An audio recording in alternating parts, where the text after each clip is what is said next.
Welcome to Animates, a retro anime review comedy podcast. These episodes contain spoilers and adult language, so stick around if you're cool like that.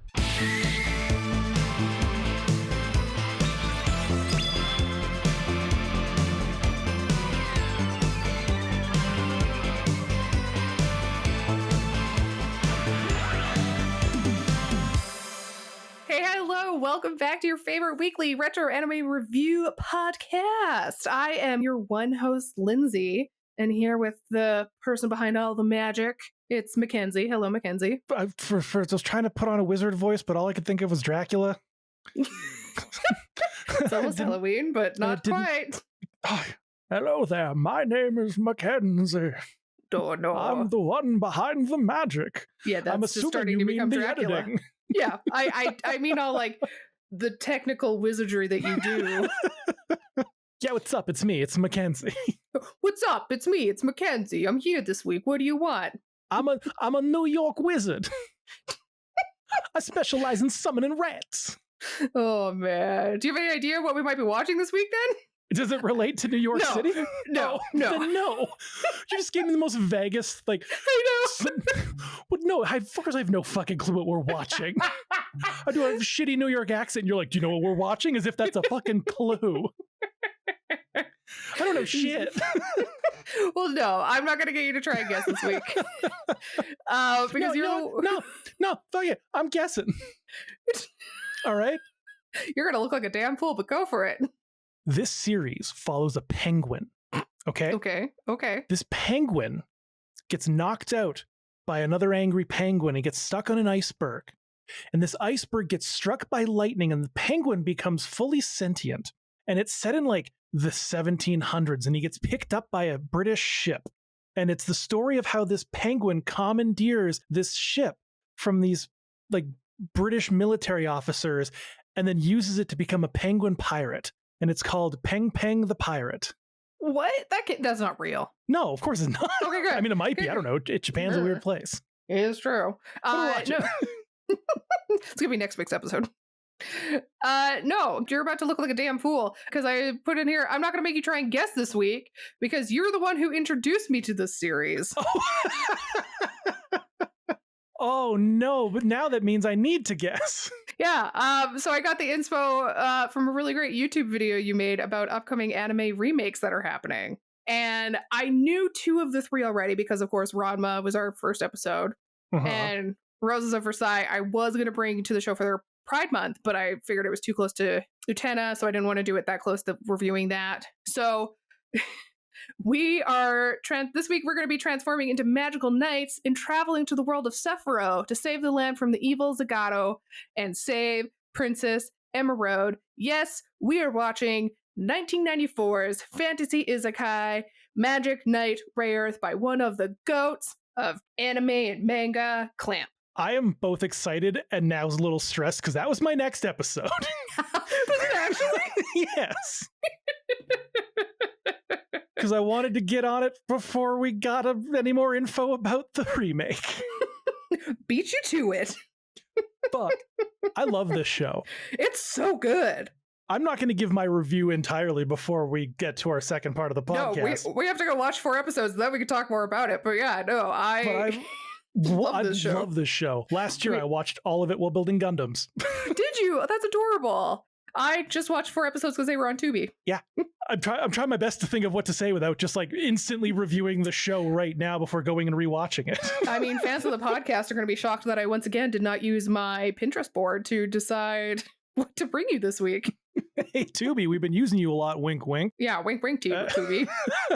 I'm stoked. I love this show. It's so good. And I'm very excited to watch it again. You know what I'm excited about? I'm excited that there's another Cabot in this show. Kind of, yeah. It is a Cabot type creature. Yeah. Makona. I love Makona. Makona is adorable. Makona is the greatest. And I'm freaking excited for the remake because they haven't shown much. No, they basically just showed like the lower half of these girls. Like, here's their butts. And well, no, they didn't. This is not a fan service show. No, it's not at all. The remake already looks so good. I know. Do we know if the Clamp people are like on the remake? Oh, yeah. This is for like the 30th anniversary or whatever. Oh, okay. I thought that was just like, we're remaking it. Fuck Clamp. Like, okay, good. I don't know what studio's doing it, but Clamp is involved because Clamp just does manga, but they are involved in like the process. Yeah, they're like producers or whatever. Hell yeah.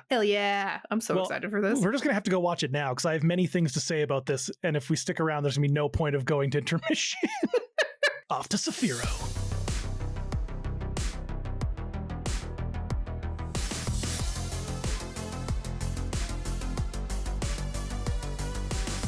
All right, we're back now, everybody, from watching 4 episodes of Magic Knight Rayearth. And I mean, I was going to ask you, Mackenzie, if this show had the will to make magic happen, but we've already established that both of us love this show.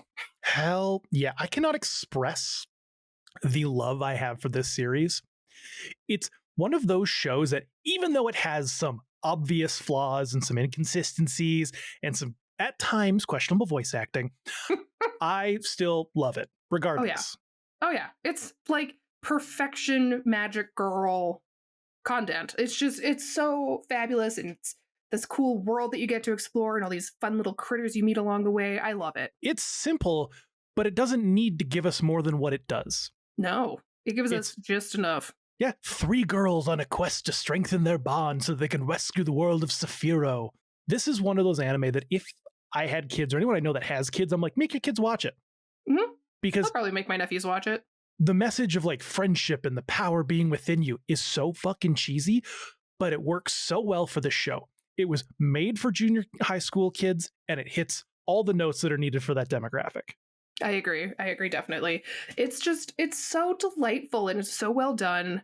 The content is really exciting. The the battles aren't just like hack and slashes. There's you go with these girls to grow and as they learn their powers and stuff like that. So I think it's a really great series. Yeah. Everyone, like the villains are lively. The personification of each individual character is really good. Everyone is very specific in their like, no one is just a teenage girl. Mm-hmm. Everyone has a personality and they stick to that personality, but allow them to grow and move away from the bad parts of it. Exactly. Which is great because some places don't have character growth at all. Exactly. And the design of them is really well done as well. Oh, like Clamp. you have the colors that separate each girl, but then even within like their armor design, the different kinds of boots, their weapons they all have their own unique personalities that make them stand up, and it gives them a lot of good depth. Exactly. Like even like our healer, Fu, gets a bow because she's supposed to stay further back and help the team out without getting up in there and getting hurt herself. It's perfect. Mm-hmm. It's great. Yeah. And of course, like you said, the look. Oh, Clamp. Oh, I know. The eyes are as large and as sharp as they come. Oh my gosh. And I am here for it. I love that in this world, no women wear pants and men only wear oversized tunics with giant shoulder pieces. Oh, it's a world I want to live in. Hell yeah. And the manga looks incredible too. So they did a pretty good job at making it look great. And much like Dragon Half, you get all these moments where the characters are like cheapified. Oh my gosh, so again, good. Like Dragon Half, it meshes perfectly. Exactly. It's not shoehorned in. It just like naturally fits within the narrative. And so many series fuck that up. Mm-hmm. You're like watching it and you're like, it's so serious. And it's like, chibi face. And you're like, why? Why am I seeing a chibi face in the middle of a galactic battle with people's knives at each other's throat? Like, it doesn't make sense. But this, everywhere it goes, perfect. Yeah. It's just so fun. Oh, yeah. Yes. Everybody go watch this show. Kid me loved Hikaru the most, but adult me knows that Fu is the one who's really holding them together. Oh, yeah. Because she's smart, she's the healer, and she's got her head on her shoulders in just the right spot. Yep, I agree. I could see, if I watched this when I was younger, I could see Umi being my favorite for sure. At the start, she's a bit of a bitch. Yep. But the one who matters the most, of course, is Makona. I mean, obviously, Makona is the most important. Oh, trying to get their attention, hopping away. Oh, I love Makona. What a bean. Oh my gosh, I want a Makona. Now, before I keep talking too much to you and I guess our audience about this silly little show, I do have to say, just for posterity's sake, the anime does make some unfortunate changes compared to the manga, to which I just have to say, how fucking dare you? One specific change, and I won't spoil anything, but grr. Also, season 2 is very different from the manga. Not that it's bad, it's just different. Okay. So that just want to lick that other, so no one's like, oh, you're going to forget about the one thing that everyone hates? No, I know it.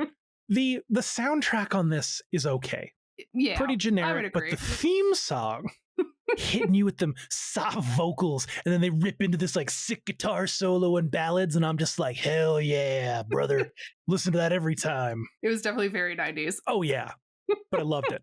So good. Oh, man. Let's talk about what I watched today for the folks at home. Let's do it. So we open up at the Tokyo Tower, where multiple private schools and rich kid only schools are doing a field trip. Place is popping. Like all at the same time. And we take no time getting right into who our protagonists are, because amongst the sea of like black and brown hair is the pink-haired, goofy, fun-loving girl, the blonde, caring girl with a heart of gold, and the snobby rich girl with who's sharp just basically bangs and blue model. hair. Yeah. There is no time for introductions because our girls are instantly transported to the world of Saphiro after a blinding light is like, hello, knights, help me. Except like young princess instead of what evil crap I just did. Could you imagine if that's how emeralds spoke? Ooh. Hey guys, I need your help to save Saphiro. No thanks, bye. You think you're good, girl? Thanks. Yeah. And so they like fall through the air and land on a giant flying fish. Which is so cool. Oh yeah. And they're like dropped off on the top of a mountain. And this is where we learn we've got Hikaru, the pink-haired girl, who everyone seems to think is still in elementary school because she's very small. Umi, the blue-haired stuck-up one, who is not prepared for anything going on. She needs to get to her fencing class. Exactly. She has more important things to do than save the world. And Fu, who again shows she is the kindest, sweetest, smartest girl around, but incredibly shy. But you know this because she has glasses. Yes. And it's very soft-spoken. Umi's like, are we sure we're not in Tokyo anymore? And I'm like, hold the phone. There's here, literally please. gemstones mountains floating in the air. And if that's not enough, when's the last time you saw a giant flying fish in Tokyo? Yeah, like... That should have made you realize you weren't in Kansas anymore, Dorothy.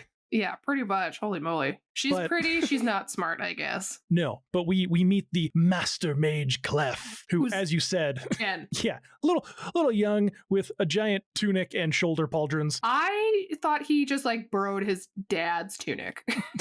No, this is the Master Mage. I think he's technically like 1,000 years old. Yeah, but he needs to get a tailor. Yeah, but basically the gist is the girls can't go home until they save this world. Mm-hmm. And you're like, oh, well, we're like in grade 8. And he's like, that's fine. You have been called upon. You clearly have it in you. You're going to have to deal with it. Because our princess has been stolen by Zagato and imprisoned. And since then, all hell breaks loose and the world is slowly crumbling. Also, she's imprisoned in a peony. Like... Oh no, I have to stay in this beautiful flower. With a hot goth guy. Oh no, whatever shall I do? Lindsey's worst nightmare. Oh, don't ever do this to me. That would be the worst. Well, during this, we get a little meeting scene between the bad guys, and all I can hear is Izzy from Digimon. I did hear that too. I was like, is this the same guy? This is totally the same guy. But the character's name is Ascot. It's a dumb name. But Mona Marshall got the role for Digimon and was like, I know just the voice, and went right back to her days at Magic Knight Rayearth and was like, this is it. This is exactly what I'm going to do for both roles. This is Izzy. And of course, Caldina, who sounds exactly like Rogue, and that's because Lenore Zan is her voice actress. Wow. And I love that damn voice. Oh, she's so good. She is someone who I'm like, yes, get that coin, be successful, you're incredible. Hell yeah. And I love that Clef is all like, all right, girls, you got to use your magic. Oh shit, you don't have magic? Well, dang, here's some magic and here's some battle armor. But the armor is mostly just currently what they're wearing with like a couple of topical upgrades, except for like one shoulder pauldron. Yeah. And like, I still love the armor though, because it takes their like schoolgirl outfits, but makes it like slightly combat ready without just being like, here's a bodysuit, grade 8 girl. Yeah. It's like, I appreciate that. Yeah, it's great. Much preferred. Mm-hmm. But then everyone gets attacked, and Clef can only teach Hikaru magic before they get whisked away. But I don't care about any of that, because all that matters right now is our villain, Alcyone, that has shown up. Holy moly. I was like, this is a children's show. The hot bodysuit and epic cape-clad gothic sorceress who I love so much. The cut, like, it's the fact that it's like a high French cut with the cutout on the abdomen. I was like, holy moly, this is a children's cartoon. Mm-hmm. And they just like sexed up this villain. Yeah. It's hard to cheer for the good guys when the bad guys are so hot. Right? But so she goes off on her flying horse to like deal with the girls, and Staccato shows up and just like turns Clef to stone and like Sparta kicks him off the giant cliff. Shit's looking grim, and she pulls up on like all them, and Hikaru's like, oh no, what are we gonna do? And everyone's freaking out, but then Hikaru from the top rope with the flaming arrow magic. I saw this part and I was like, did she just get defeated by like a cantrip? Like level 1 spell? I don't know, because the power scaling in this is really weird. It is very weird. It's one of the inconsistencies, because it's like, I have trained under Zagato and Master Mage Clef, and it's like, cool, I'm gonna shoot this one arrow at you and it's gonna make you run away. Yeah. I was confused about that. Yeah, that's one of those inconsistencies. At this point, anyone watching is all going to agree that Umi is currently the worst of the three, because she does not give a shit. She's like, I just want to go home. Can we just leave here and just let this world crumble to its doom? I don't give a shit. I have a fencing tournament. And the girls are like, you don't really have a choice but to come with us. So she's like, shit, okay, fine. That brings us into episode 2. And we start off with all the baddies being assigned to different areas, and Alcyone simping for Zelgato because she's in love with him, but he's ignoring her because she failed. Boo. But no one is being sent actually after the girls because they're going to a forest that you can't use magic in, and he's just like, the monsters in there will be enough to get rid of them. Don't worry about it. Which is like, fair, confident. Yep. You know, you can't use magic. That's a big deal. And the girls get there, and they pull a minor break and enter into someone's house. Just a beanie. It's fine. And this is where we are greeted by the adorable Makona. Makona! Little Cabot, but more rabbit. He is mischievous, cute, plushy merch worthy, and currently having fun absolutely destroying an office. 100% made to be a sellable merch item. And it was. Yep. It very much so was. Does not surprise me at all. Capitalize on that shit. Perfection. Yep. But they are trapped in a cage when another absolute queen arrives, who is Prosea. Prosea. Which is a great name. And there's a lot of great names in this show. Yeah. She's the blacksmith weapons expert who's just like dope fighter's cloth with like the Rayearth staple pauldrons and a dress with shorts underneath with like high cut up the side. Is it a dress? She's wearing shorts. It's fine. We got to show off them thighs. Yeah, I was going to say. She's like 30. It's fine. I know. She did look pretty cool, but I was like, where are her pants? If you're a blacksmith, shouldn't you have pants? Oh, that's a good point. Maybe she puts on a big, hefty apron. I love her, but boy, does she have some issues because she really likes to mildly torture people that mess with her. Yeah, I was like, oh, man. She's like, what am I going to do to you, Makona? Am I going to pull your ears? I was like, man, there's a reason she lives alone in the woods. Yeah. Am I going to hang you from a cage for 2 days? And I'm like, damn, girl, chill. Yeah. Holy shit. The French Revolution. I don't know. But shit quickly gets sorted out with like who the girls are and what's going on, just in time for a spooky ass mud golem to show up. Clayface just appears. And like Hikaru comes from the top rope again and does nothing because she has no magic. Yep, she tries, but she's like, why doesn't it work? Yeah, Sage just like one shot kills this thing, boom, down it goes. And she's like, hey girls, here's some weapons, but you can't keep them. And at first you're kind of like, wait, isn't your whole job to give the girls weapons for you have battle? One job. But then she's like, but that's only because you're going to go get some raw materials named Escudo, and I'm going to make you epic evolving weapons that get stronger as you do. And I'm like, hell yeah, get them weapons. Which like Escudo just made me think of like dried, cured Italian deli meat. That's fair. Yeah. It's actually where they're going. They're going to the next town to get this deli meat to make these weapons. They're going, yeah, exactly. They're just going to go get some prosciutto. It's fine. Cast spells like spicy meatball. Ooh. And apparently these weapons will help summon the Rune God, who is awesome. And one day I will own the model kit for that, but that shit's expensive. Well, now I need to look up what the Rune God looks like. Whoa. These are so cool. Yeah, like wings and shit. Yeah, flames. This is big U energy. Time. Yeah. Man, exactly.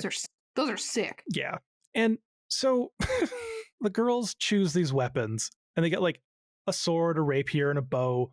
And the mud golem comes back to life because it's made of mud and it like fucks them up and they all run outside and they're freaking out and it just keeps dying and getting up again and again and again and again. But much like people at a Magic the Gathering tournament, this thing's worst enemy is a dip in some water.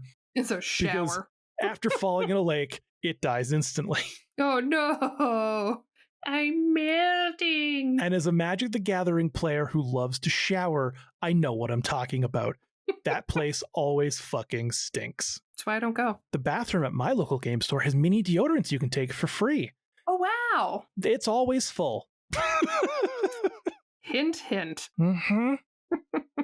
Also, this is confusing both to me as a kid and as an adult, because magic can't be used in the forest, but the weapons they chose came to them magically. Yeah. And then the weapons are then stored in their gauntlet, in like the gem on their gauntlet, which would also be magic. So that's a little bit weird. Just don't think about it. Just don't think about it.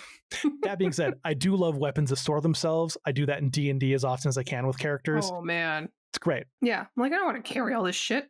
Yeah. And so the girls are sent off to get the escudo. And of course, they leave Persea with some earth candy. Yay. I just thought that she was like, is this food? Spoiler, she loves it. I never would have guessed. So, episode 3. We start with Makona leading the girls. I say leading, but it's more like bouncing at top speed through a forest. And they're just like, until like, yeah, exactly. A giant dragon cyclops thing, which Hikaru just slices in half in one go. Right. I was like, these girls, I don't understand their powers. And then more and more monsters keep showing up, and Umi and Fu keep running away because Hikaru apparently has to do all the work because the other two are not pulling their weight. Nope, not at all. And this almost gets them all killed when like a bunch of monsters arrive at once and the girls get like vine whipped and strangled until Ferio, the handsome, mysterious swordsman, shows up and saves their asses. I loved that. I love that that's what they titled the episode. He seems like your type. Not Green really. hair, little cocky, big sword, some scars. I know, I thought he would be my type, but I just wasn't feeling him. Well, no, once you hear him talk, it completely goes away. Oh, 100%. No, I just mean looks-wise. You're like, oh, it looks pretty cool for high school or junior high Lindsey. Yeah. No, not current you. This 14-year-old. No. But he agrees to help the girls in exchange for food. And this is where we learn one of Makona's powers, which is summon all the food you will ever need at any point in life. Why? Yeah, pretty handy. Can my cats not do this? Yeah, come on, Seamus. Like, smarten up. How rude. But Umi, being the kind of smart one, is like, he might actually be with Zagato. And like, we should Makona ditch or Ferio? Ferio. Oh, I was like, no! How can this cute little cabin be with Zagato? She's like, we should ditch him. He could be a liar. And then Mr. Mr. Smooth is like, hey girl, you're too pretty to walk in these woods alone. And Umi's like, oh, well, you know what? That is a true statement. I am the prettiest of them all. Then he looks at the girls and she's like, he's clearly not a liar. We should hire him. Girl, come the fuck on. And that's why I like Umi. Do not fall for these silly lines. Bro and pulling Tinder pickup lines in real life. 100%. What, like 20 years before Tinder? Thankfully, he gets caught to being a fibber anyways, because he doesn't actually know the way out. He just wanted food. So they're like, you know what? We're going to try and ditch you. And he's like, I'm just going to keep following you, so good luck. And we get this like cute chibi like chase scene, just like around a bunch of trees. Very adorable. And they're like, we just can't ditch him. Well, screw it. We just won't talk to him. Give him the silent treatment. Yeah, and then it's nighttime. And Makona's like, hey, here's a house, and just summons a house. As you do. It's like this little guy just has a bunch of Dragon Ball capsules. Yeah, exactly. And I'm like, bruh, my cat doesn't even cover his own cost of food. And it's like this pretty house, and they leave Ferio outside. Yeah, screw you, Ferio. Hikaru's like, we should bring him some food to be nice. And Fu, again, being the smartest of all of them, is like, hey, you know what? I'm actually going to be the one to bring him the food because you're going to let him into the house because you're just going to be too nice about it and not be logical. Yep. Which, like, hell yeah, good. Get it, Fu. But damn, Ferio, what a schmoozer, because Fu brings him the food and he just looks at her and calls her sad looking, but in a way that is somehow still flirty, but he's basically negging her. Exactly. And thankfully, she's too smart for that shit and runs back inside.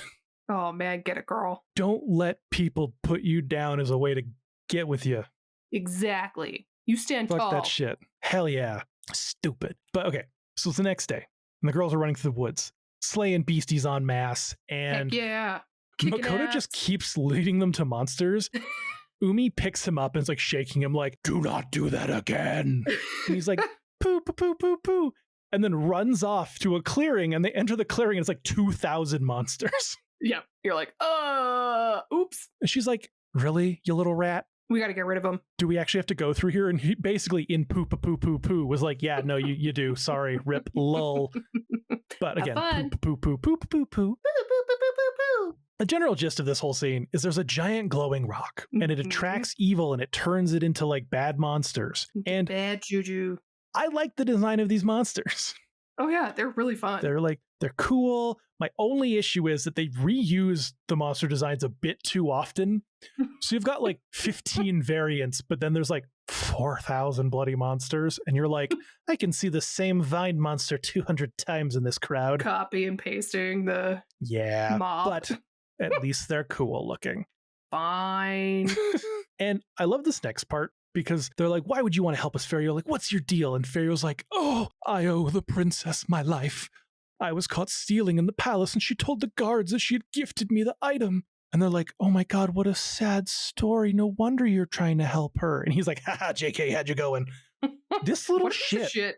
Yep. What a little shit. But then like Fu comes up beside him and quietly is like, I know that's your true story. Mm-hmm. You can try and hide those emotions all you want, but I know your thing. I am wise. And so the plan, they decide, is to distract the monsters and destroy this gem, which apparently no one in thousands of years has thought to do. Nope, never thought of it, but whatever. I guess it's fine. And then I was like, oh, okay, maybe that's fair, because as soon as Ferio gets close to it, he starts getting turned to stone. But then I don't normally complain when things are too easy for the main characters, but for some reason in this series, the cheesy, if you believe in the power, it will work BS just fits. I was like, oh, if you just will it to work, it'll work. Yeah, except for this part where Fu shoots one single arrow that, again, clearly magic powered in a no magic zone, and it like hits the gem and with the power of feelings renders it completely inert. Okay, again, love the show. Why are we using magic in the no magic forest? A. B, did no one with like a bow, if it wasn't a magic shot, just like walk near there and be like, I believe this will destroy it, and just shoot a bow at it? Like, no. No one's done any of this in thousands of years that this forest has been here, because it was there before the princess got taken. Why? No. I get it. You can't not have magic. They gotta do the magic stuff because it's just one lone arrow, but still, don't say it's a no magic forest and then make magic keep fucking happening. I'm not gonna lie, this is the one episode that I could not pay attention to no matter how many times I watched. That's fair. It's it's running through a forest mostly, but all the monsters get turned into cute critters. I know that I did pay attention to that part. And almost turning to stone and dying did not make Ferio any less of a cocky flirt. Yep, still because a douche. He manages to win over Fu with a gift, which I won't spoil for you or anyone what it is. Ooh. But you'll find out. Ooh. The girls, again, move off on their way. And begin episode 4 with a really funny scene where Umi's trying really hard to fly. And everyone's like, didn't Clef not teach you magic yet? She's like, oh, shit, you're right. Clef is stoned now, so have fun. Yeah, and then Makona, who has had no issues with any monsters they've come up to at this point, just happily bouncing through this forest, no problem, starts losing his shit. Side note, Makona is actually named after one of the lead artists at Clamp. Oh, cool. Which is the pen name of Makona Apapa. I'm going to say that very wrong. But basically, these girls get swallowed up in a like giant darkness monster and they can't breathe. No. And honestly, an endless void is scarier than demons, to be fair. Oh, absolutely. Like, I would hate it if some wizard was like, I'm just going to put you in this dark space that never ends. Bye. That is far worse than anything else. Like Mewtwo in his origin? True. After Amber 2 just dies? True. Cut into last episode. Go listen to last week's episode if you're confused what I'm talking about. But again, Hikaru goes ham, destroys the void, and then Umi gives us the line, now I know how laundry feels. Which What a terrible line. I love, because seconds later the girls are moving on to town and they get caught up in a net, and Foo's like, well, at least now I know how fish feel. Yeah, the callback. And I don't know why, I just love these stupid jokes in this. All right, they're dumb. I like them. Maybe other shows I might not. Maybe it's the nostalgia talking. I don't know. Yep. But some town folks arrive and they're like, these teenagers are clearly bad. But they can't stab them because mustached, pompadoured, skinny red Godzilla shows up. What a great way to describe it. It's the only way I could think. I mean, it's great. And he's like, I'm a fuck your village up. And he's very silly looking. Very silly looking. Oh my gosh, incredibly silly. And the girls get attacked, and Hikaru's like stuck in the net still. And finally, Umi pulls her weight and like power stabs this thing in the gut and sends it back to hell. Just fucking finally. I know, right? Like finally raises her weapon. Girl, we got shit to do. If you're a fencer, show it off. But apparently, no. Not until she really has to. And so they actually make it into town, and people are not friendly in this town. No, they like shun them immediately. Doors closed, everything's going down. But then, be still my beating heart, Hottie McGoth Mommy shows up. And she casts my favorite D&D spell, which is Ice Knife, right in the back of Umi, dealing critical ass damage as she goes fully down. I was like, whoa. And the girls are like, why would you leave Clef's helpful world-saving teachings to go for Zagato? She's like, bitch, because I love his hot goth ass. Which I mean, fair. Yeah, but she could do better. I guarantee you some like Midwest emo listening dude who wears Vans will treat her good for the rest of her life if she looks hard enough. That's all I want.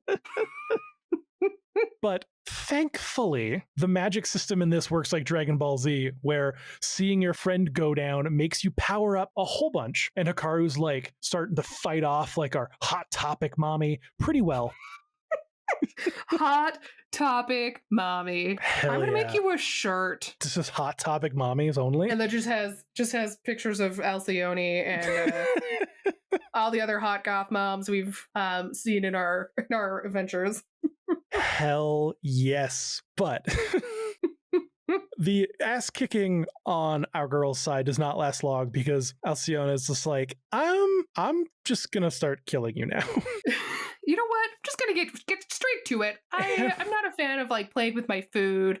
Just get right to the killing. Yeah, exactly. And Umi, on her basically deathbed, sees this and is so sad she can't help. Girl, you just raised a sword for the first time in days. Yeah. Like a minute ago. And now you're worried you can't help. I know, right? But I was like, this makes no sense. The fact that she actually cares now is what unlocks Makona to like have Clef speak to her through him while he's still encased in stone. He's not free. He's still in stone. Yeah, he's still a statue.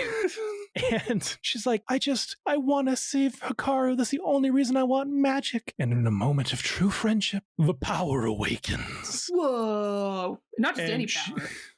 No, she like summons a dope ass water dragon. I know. I was like, we're going to get dragon already? Holy moly. Hell yeah. And like Alcyone just like blasts off like Team Rocket. Team Rocket's busting off again. Meow. And I'm like, hell yeah, that's some pretty sick magic. Yeah. And so you're thinking, okay, maybe next episode something big will happen and Fu will get her magic. Nah, Fu's just like calls out and she's like, hey, Clef, can I get magic too? Yep. I know. And that's the thing is like, when I was picking these episodes, I was like, shoot, we're going to have to watch 5 because she's going to get her magic in the next episode. And then she got it. I was like, oh, okay, guess we can stick with 4. And of course, she gets to be the Winds of Healing. The cleric. Which suits her perfectly. Mm-hmm. Everyone's magic suits them perfectly. She's like the shy mother type who's the healer. We've got the like angry dragon water girl with blue hair. The feisty one. And the happy-go-lucky pink-haired girl with her like, can't remember what something she can summon, because she can summon something. Flame arrow. Something. Yeah. But yeah, everyone's power is great. But okay, hold on. I gotta interrupt this sweet little friendship moment to say, how dare you call Alcyone a middle-aged woman? How old is she? She's 30. Okay, so she's not quite middle-aged. She's pushing middle-aged. 35, fuck you. You're middle-aged. I hope not half my age already. Damn. Wait, you said you're 35? Uh-huh. I guess you could live. You're early middle-aged. God, don't say things like that, please. What's the... You're halfway done. They call her a middle-aged woman, and I was like, how dare you? Because I literally went to Google. I paused it, went to Google, I was like, how old is she? And they were like, around 30. And I was like, damn, grade 8-year-olds. I know. I'm thinking about like my teachers who are fresh out of, university who taught me in grade 8. And I was like, wow. I had a science teacher who literally was like 25 and was like, used to be a professional skateboarder and all this stuff. And I'd still be like, damn, he's old. So anyways, the girls go to head off and the town still won't thank them. But one little girl. One little girl who goes to give them a flower, and you're like, oh, and then the mom just like football rushes and tackles this girl off screen. Just being like, don't talk to the evil teenagers. Cue My Chemical Romance. Da, da, da, da. Oh no, I meant teenagers scare the living shit out of me. Oh. Teenagers scare the living shit out of me. What if I do it like Kermit the Frog? Teenagers scare the living shit out of me. How dare you? And that's basically where we end, is the girls heading off to get their Escudo and meet other villains and heroes along the way. It's great. And it's so simple. It is, but it's so good. So good. It's easy to watch and not have to think about anything. But you still get those moments where you're like, oh, that was cool. I like that. Like when they start getting like more of their powers and their mech and all that stuff, I'm just like, yeah, give me all of it. So good. Man, well, that's good. What would you rate this if you had to rate it? Rate it now. Rate. For me, it is a solid, like I said, there's inconsistencies and I've talked a lot of good about it. It's a solid 8.5. Oh, wow. You highly rated this show. Again, maybe it's just nostalgia factor, but the simplicity paired with just like the coolness, paired with that Clamp style, paired with just like the great villains, it negates a lot of the stuff that annoys me enough that I think it deserves a high score, because I think it's a show that everyone should show to their kids. I think it's a show that adults can enjoy, and I think it's a show that is getting a remake. Yeah, and I'm very excited about the remake. Before we were recording, I was like Googling to see if any new news had come out about it. No, but again, we mentioned this at the beginning, but I'm very excited for this because some people just don't know what Magic Knight Rayearth is. I didn't until I watched your YouTube video. My YouTube video about the upcoming retro anime remakes that you can find on our YouTube channel, youtube.com/@animates. That one person just said was the most underrated channel on YouTube. Which was a great comment to get. I love that. I know I'm rating this way higher than the average score. Yeah. On Mal, this is rated 7.45. Yes, I know I'm rating it higher, and I'm sure some people are going to give me shit like, you rated this other thing a 7. Why? But you talked even better about it. Why is this? Don't ask about it. Nostalgia factor, man. All right. It's just, for some reason, it just kicks in the butt. A very big memory is just being a kid watching this shit and having a good ass time. That was like, I was remembering the other day. So there's a Japanese movie I really love, and it's a vampire film that stars Gact and Hyde, and I just love this movie so much. Is it a great movie? Probably not, but like that nostalgia factor of me having loved it since high school. Oh yeah. I'm probably inflating my score based off of nostalgia. Well, it's our podcast. People can start their own podcast. I can do the fuck I want. I could hate something tomorrow and give it a 7 if I fucking want it. Because it's our podcast. I got my reasons. Oh, man. Well, yeah, no, I agree with that. And I think that's a good place to end this week's episode, unless you have any other final thoughts about Magic Knight Rayearth. Watch it. So thank you, everybody, for listening to our episode this week. You can find us on all social media as @Animates. We have a lot of fun YouTube content, as we have already talked about. So go check us out there. You can watch Mackenzie's wonderful video about all the cool anime remakes that are coming out soon, so go watch that. If you can also watch Mackenzie make me blindly rank Dragon Ball Z people, and it sometimes goes well, and sometimes goes horribly wrong. So those are really fun. But yes, also please rate the podcast. We really would appreciate that. But yeah, we'll see you next week. We've got some fun things coming up, so make sure you are subscribed to the podcast to find out what they are. It's a special event. Ooh, that's all we're gonna tease, but you're gonna love it. Anyways, have a good week, everybody. We will see you next Tuesday. Boo, boo, boo, boo, boo. Boo, boo, boo, boo, boo, boo.